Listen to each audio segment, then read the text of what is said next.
Crypto blockchain, Bitcoin, and all of this innovation will be the 12th sector of the S&P in the next 10 years. This was the fearless forecast of the Canadian businessman and entrepreneur Kevin O'Leary, and offers some advice on what to look towards next for big investment opportunities. We'll find out what could be the last chance for most investors to become a millionaire. So stay tuned and watch this video till the end.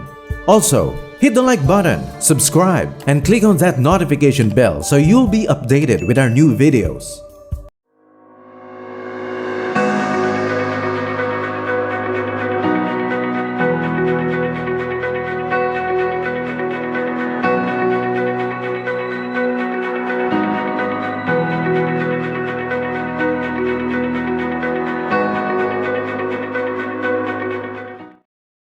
Kevin O'Leary made the biggest deal of his life when he sold the learning company to Mattel at the height of the dot-com bubble in 1999 for $4.2 billion. Kevin's net worth is estimated to be over $400 million as of 2022, having worked as a venture capitalist, mutual fund manager, and television personality. He is well known as one of the investors on Shark Tank. Kevin explained Bitcoin is software, much as Ethereum, Avalanche, Helium, and Solana. He believes that today's brightest hands over keyboards are growing the chain and bringing innovation to financial services, which is, after all, the world's largest industry. However, according to O'Leary, what we need right now is policy, and the government must catch up so that the US does not lose its leadership in this crucial 12th sector of the economy. When we get policy and the regulator regulates, he says, it's not a terrible thing. The spigots of capital will pour into this industry as they've never seen before. Kevin also noted that people that invest now are getting ahead of what will be a massive wave of interest once legislation is implemented. O'Leary stated that politicians are actively considering the issue. The fact that a senator like Senator Cynthia Lummis is addressing this crucial industry with a bipartisan mandate is a promising indicator that regulation is on the way. Senator Bill Hagerty also introduced a two-page bill to legalize stablecoins. According to O'Leary, this is a brilliant piece of legislation.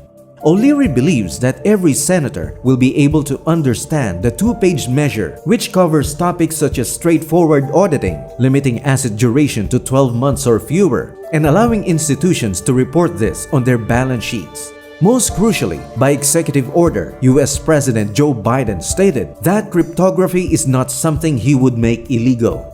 According to Kevin, this was the most significant message. O'Leary feels that the easiest way to get started with cryptocurrency is to focus on one pillar of value. Outside of Bitcoin, Kevin claims that stablecoins are one of the fastest growing asset classes. Thank you, everybody. Last night at 6 o'clock, Bill Hagerty dropped a bill. 2 pages. I spoke to the senator last night. A 2-page bill that would make stablecoins legal. This is a genius piece of legislature. If it's 2 pages, every senator can read it. And it's very simple. What this says is this. Why is this any different than a money market fund? Why can't we have a simple audit every 30 days with the underlying security inside of it, whether it be USDC or any other stable coin? And why can't we limit the duration of the asset to 12 months or less? And then why don't we let the market compete to provide stable coins, which are now way past $100 billion, and allow institutions to put this on their balance sheets? 2-page bill. There's a senator that wants to do business. I, of course, applaud this mandate because my own auditor won't let me and my operating company do anything with stablecoin because there's no regulation on it. So maybe the best way to approach this for all of us that are interested in crypto is to pick one pillar of value. And right now, I would argue that stablecoins are one of the fastest growing asset classes outside of Bitcoin, and help this become policy and law, and watch what happens. And the reason you should care is, if it's backed by the US dollar, it will become the reserve currency of the earth. That's what will happen. And why would we want to give that up to any other country? Why would we ever give that innovation up? So let's regulate this. Let's get behind this bill and make it happen. And I'm not asking the federal government to write one line of code. That's not their job. Let the free market, let the private sector develop these stablecoin products and let them compete, just like Fidelity competes with their money market fund, like Schwab competes. They're regulated and everybody uses them when they have a cash balance on their account. Let's do the same thing here. That way, we have the innovators coding and we have the government regulating. That's a great outcome. It's coming soon. The reason we should worry about this, according to Kevin O'Leary, is because if it's backed by the US dollar, it will become the world's reserve currency, and that is exactly what will happen. He stated that he will support the measure to regulate cryptocurrency since he is unwilling to give up this technology. Kevin noted, however, that he is not requesting that the federal government create a single line of code because it is not their business. Allow the free market and private sector to build these stablecoin products and compete in the same way that Fidelity and Schwab compete with their money market funds. They are controlled and everyone utilizes them when their account balance is low. Kevin believes that now is the right moment to do the same with cryptocurrency. We have the innovators coding and the government regulating in this way. That's a fantastic result, and it'll be here shortly. Meanwhile, the SEC has proposed that in addition to financial audits, all publicly traded corporations in all 11 sectors of the economy undergo a carbon audit. According to O'Leary, if you claim to be carbon neutral, you will be audited every quarter.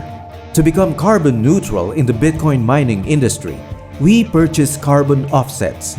The problem with carbon offsets is that there are so many tracking errors that no public auditor would approve them.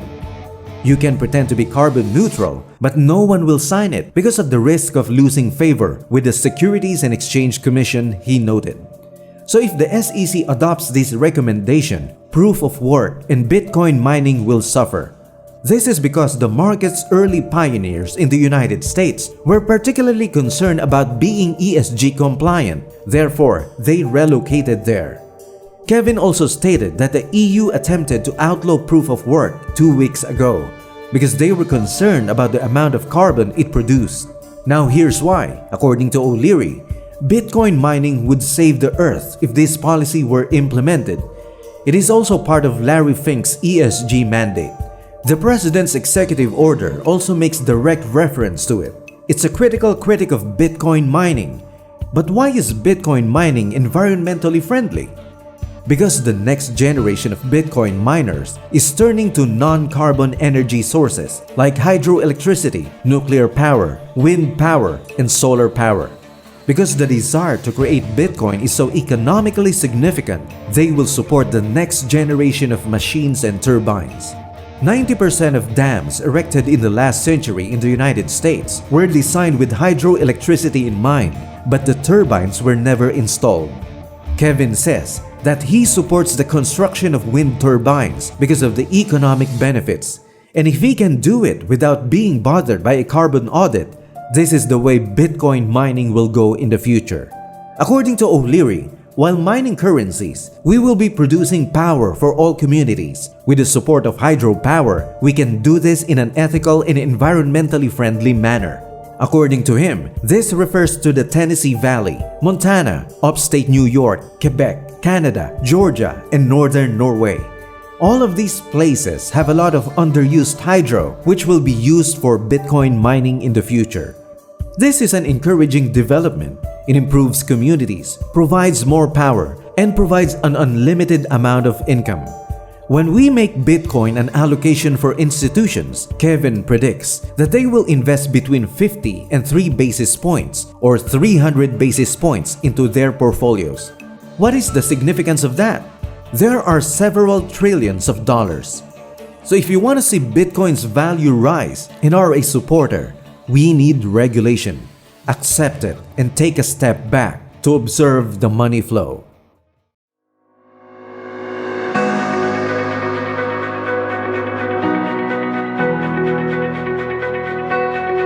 Let me know what you think. Comment down below. If you like this video, don't forget to hit the like button, share, subscribe, and click the notification bell so you don't miss out. This is your Three Towers Investing channel, giving you the latest in finance, investment, and innovation. Thank you for watching, and I'll see you at the next one.